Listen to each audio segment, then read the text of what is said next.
activité des cellules et échange avec le milieu extérieur.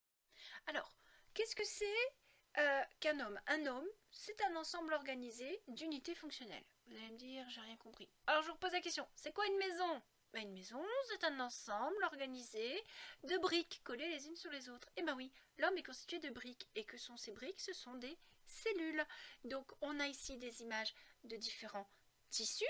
Donc le cartilage humain, le tissu urinaire de lapin, l'épithélium de grenouille, le tissu nerveux, tissu musculaire, tissu adipeux, épithélium buccal. Vous allez me dire c'est quoi un tissu? Un tissu, c'est un ensemble de cellules qui font le même travail. D'accord? Donc tissu urinaire, c'est les tissus qu'on trouve dans le rein qui vont fabriquer l'urine. L'épithélium, c'est le tissu qui constitue la peau. Alors on peut dessiner, faire un dessin type scientifique d'une cellule d'épithélium buccal. Donc une cellule est toujours constituée des 3 éléments de base, une membrane plasmique, à l'intérieur un liquide appelé le cytoplasme, et dans ce cytoplasme il y a un noyau qui se balade. Au milieu du cytoplasme, on va trouver ce qu'on appelle des granulations, des petits éléments encore plus petits que le noyau. Quand vous serez au lycée, vous apprendrez ce que sont ces granulations. Donc à retenir, le fonctionnement de l'organisme, il dépend de quoi? De cellules spécialisées, et celles-ci sont regroupées et constituent les organes. Donc toutes les cellules de la peau, l'épithélium, constituent une barrière pour vous protéger. Toutes les cellules urinaires se rejoignent entre elles et forment les reins pour filtrer le sang, fabriquer l'urine.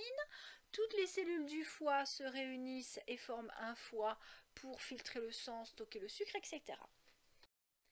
Alors, vous avez des besoins, mais également des déchets chez les cellules. Donc ici, vous avez la quantité de substance contenue dans 100 ml de sang. Ce sang, on l'a fait circuler à l'entrée du tissu nerveux et on l'a récupéré à la sortie. Donc il arrive par du sang artériel, c'est-à-dire du sang contenu dans une artère, et il va quitter l'organe par un sang dit veineux puisqu'il le quitte dans une veine. On va faire la même chose pour le tissu épidermique, c'est-à-dire pour la peau.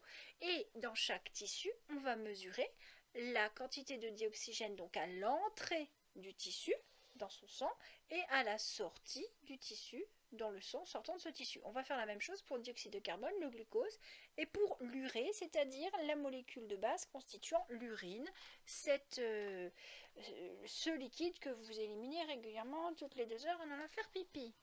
Alors, le tissu nerveux, intéressons-nous à lui. Donc, tissu nerveux, c'est le cerveau, moelle épinière et tous les nerfs. Donc, on va prendre par exemple le cerveau. On regarde la quantité de dioxygène, donc à l'entrée du cerveau, 20 ml de dioxygène pour 100 ml de sang, à la sortie, 14. Qu'est-ce qui s'est passé? Vous voyez pas là? Bon, vous êtes le tissu nerveux, je suis le sang, je passe à côté de vous avec 20 bonbons dans la main, je ressors après vous avoir dit bonjour, je n'ai plus que 14 bonbons dans la main. Vous avez fait quoi? Vous m'avez becté 6 bonbons. D'accord? Bon, et bien là, le sang arrive dans le cerveau avec 20 ml de dioxygène, il ressort avec 14 ml de dioxygène, le cerveau lui a pompé 6 ml de sang. Le dioxyde de carbone, le sang arrive avec 46 ml et ressort avec 52 ml de CO2. Bah là, c'est comme si je venais vous voir avec 46 bonbons dans la poche et je quitte, je vous dis au revoir avec 52 bonbons dans la poche. C'est moi qui vous en ai piqué cette fois. Donc là, le sang a récupéré du dioxyde de carbone dans le cerveau.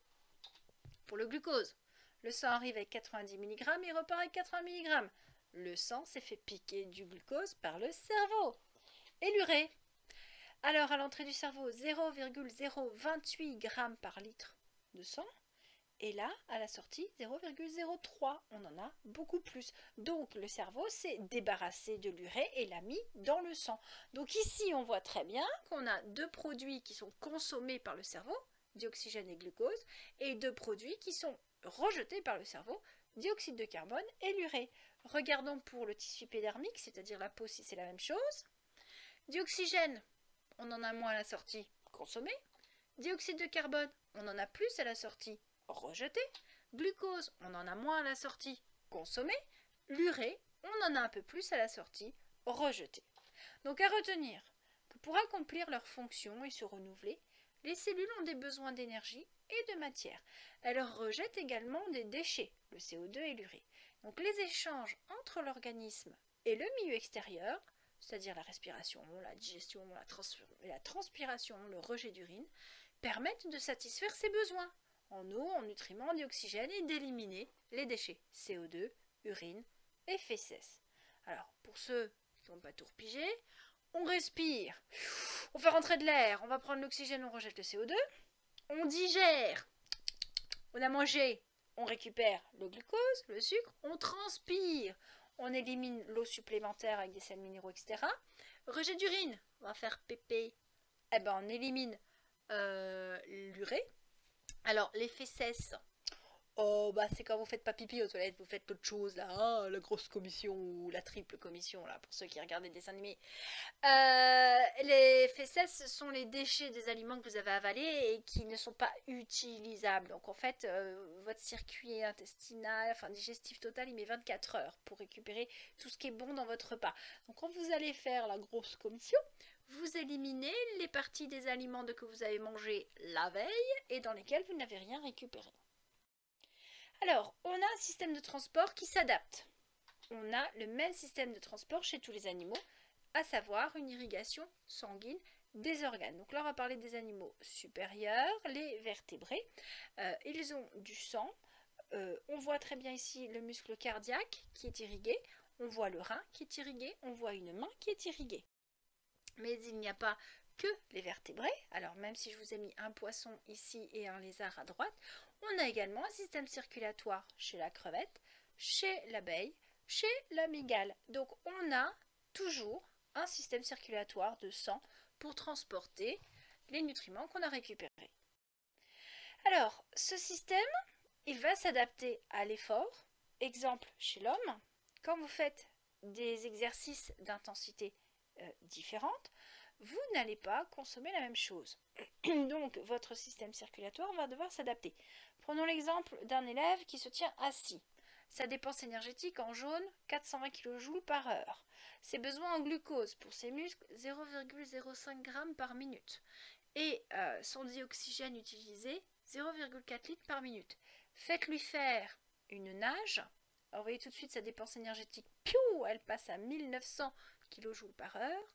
On va consommer 10 fois plus de glucose et on va consommer presque 10 fois plus également de dioxygène. Donc, on constate que plus l'effort est intense, plus nous dépensons d'énergie et donc nous consommons du glucose et du dioxygène. Je vous rappelle que vous avez vu en 6e que le glucose est utilisé avec le dioxygène pour dégager de l'énergie.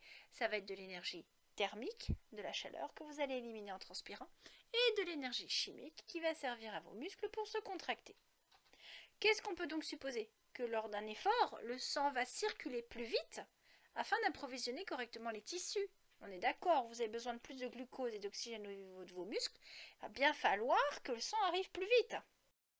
Alors, si on observe la variation du débit sanguin global et du débit au niveau de différents organes au repos et au cours d'un effort physique, qu'est-ce qu'on constate? Que globalement, le débit cardiaque, il passe de 5 litres par minute à 25 litres par minute. Ça veut dire quoi, débit? Un débit, c'est une quantité de liquide ou d'éléments qui va circuler par unité de temps. Donc quand vous êtes au repos, votre cœur bat, fait circuler le sang à raison de 5 litres par minute. C'est-à-dire qu'il y a 5 litres de sang qui traversent le cœur sur une minute. Quand vous êtes en effort, 25 litres par minute. Ok? Alors, ce qui nous intéresse le plus, ce sont les muscles. Ils vont recevoir donc le débit 1 litre par minute de sang au repos, alors qu'à l'effort, 21 litres. Donc qu'est-ce qu'on constate? Que lors de l'effort, le rythme cardiaque s'accélère et que le débit sanguin augmente dans les organes responsables de l'effort, à savoir les muscles.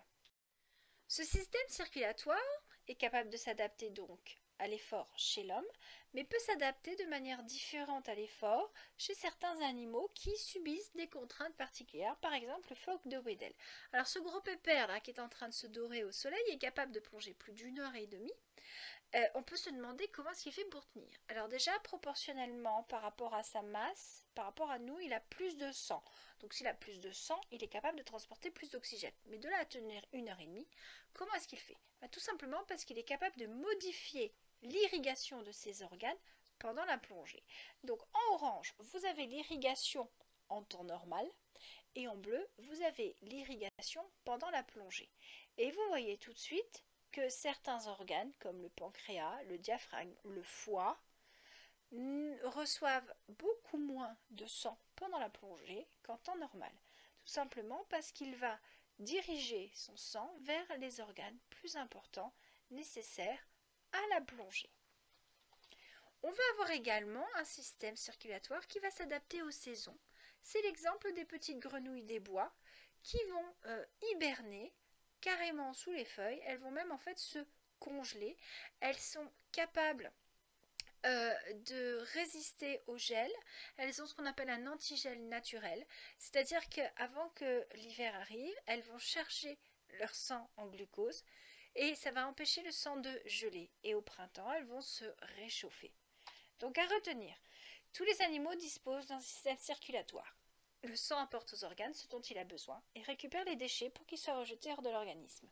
La circulation du sang dans l'appareil circulatoire assure des échanges continus au niveau des organes, ce qui permet le fonctionnement des tissus et donc de l'organisme. La circulation sanguine s'adaptera en fonction de l'effort, mais aussi en fonction des conditions environnementales.